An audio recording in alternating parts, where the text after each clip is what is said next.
Alright, so when it comes to gaming laptops, traditionally we think of all those beefy machines. However, with more advanced technologies, we are now getting slimmer gaming laptops as well. And of course, technology has moved on to a point where there are also apparently two-in-one convertible laptops that do offer a gaming experience. But usually that's just mediocre gaming. However, Asus has been pushing the envelope when it comes to offering full-fledged gaming performance for their convertible two-in-one laptops. And this right here is the ROG Flow Z13, which, well, actually is a tablet that is a full-fledged gaming laptop.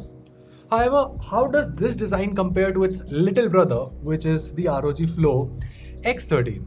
Well, this is more of a traditional laptop that obviously converts into a two-in-one design.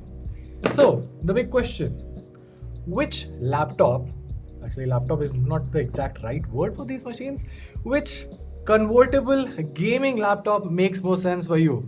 Well, that's what we'll be answering in this video. This is Varun from GTR and you're watching my in-depth comparison of the ROG Flow Z13 with the ROG Flow X13. Let's get started.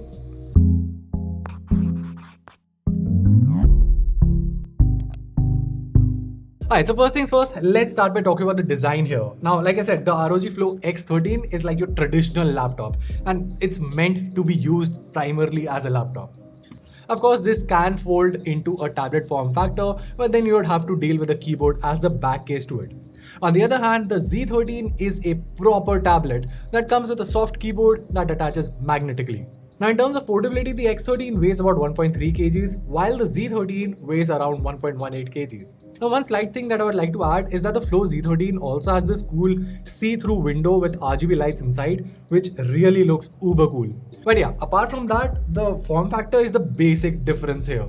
Now, this difference in design also translates to how you're going to be using this, like each machine per se. For instance, again, this thing is meant to be used as a proper keyboard, which is why the typing experience and the touchpad on this are better.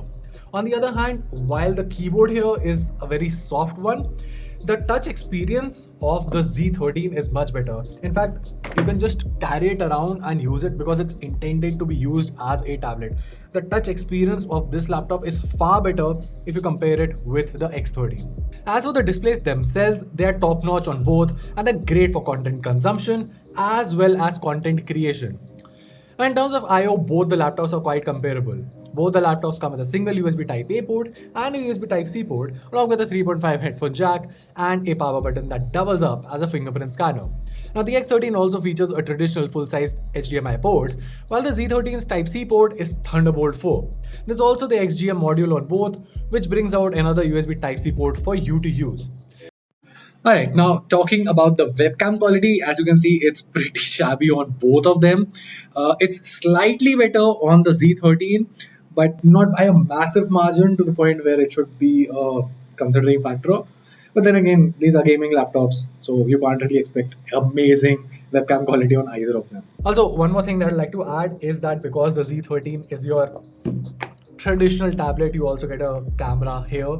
Because, if you're one of those people who want to carry around a 1.1 kg tablet to click photos, if you are one of those, I will be judging you. Because anyway, the quality is not that good. Alright, so moving on, let's talk about the performance here. Now, our unit of the Flow X13 comes equipped with the AMD Ryzen 9 6900HS processor, coupled with 32GB of LPDDR5 RAM, clocked at 6400 MHz. On the other hand, Asus sent us the Flow Z13, which comes with the Intel Core i9 12900H processor, coupled with 16GB of LPDDR5 RAM, clocked at 5200 MHz. Now, both the laptops come with the NVIDIA RTX 3050 Ti laptop GPU, and for storage, they both feature a 1TB NVMe SSD from Micron. Now, coming to the performance part, it's evident that despite having a lesser amount of RAM, the Z13 manages to outperform the X13. See, the difference isn't massive, but it is significant enough to highlight that Intel definitely has the upper hand here. However, it's not entirely Z13's game.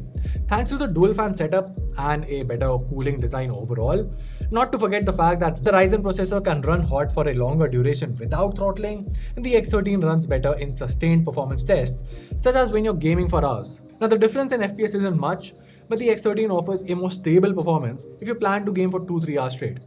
Lastly, there's the battery life. Now, specs aside, there's not a lot of difference in the battery life in terms of real world usage, with both the laptops lasting 3.5 hours on medium usage with ease.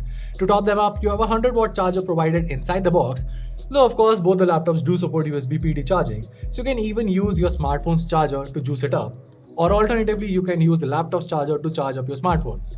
So, the big question, which laptop is right for you? Well, as configured, both the laptops have a price gap of just rupees 10,000. Now that 10,000 is not just, but obviously when you're spending upwards of 1.7 lakhs, that is, well, not a massive difference. So you have to understand what kind of a person you are and what kind of a machine you'll be using. If your use case involves using your convertible primarily as a laptop, then you should definitely go with the X13. The keyboard in itself makes a massive difference because the typing experience on the Flow Z13 is just not as good as the X13. With that being said, if you're a creative person who plans on using your machine in a more tablet form of a way, interacting with the touchscreen, considering how Windows 11 is designed very well for touchscreen interfaces, and there's also the stylus support. I mean, the stylus support is there on both, but of course, using it as a tablet is much better on the Flow Z13. So yeah, at the end of the day, while there is a difference in terms of performance, it's not a massive difference to make you lean towards either side. What should be the deciding factor for you should be the kind of design that you want to go for. If you want a traditional laptop that can also double up as a tablet, go with the X13.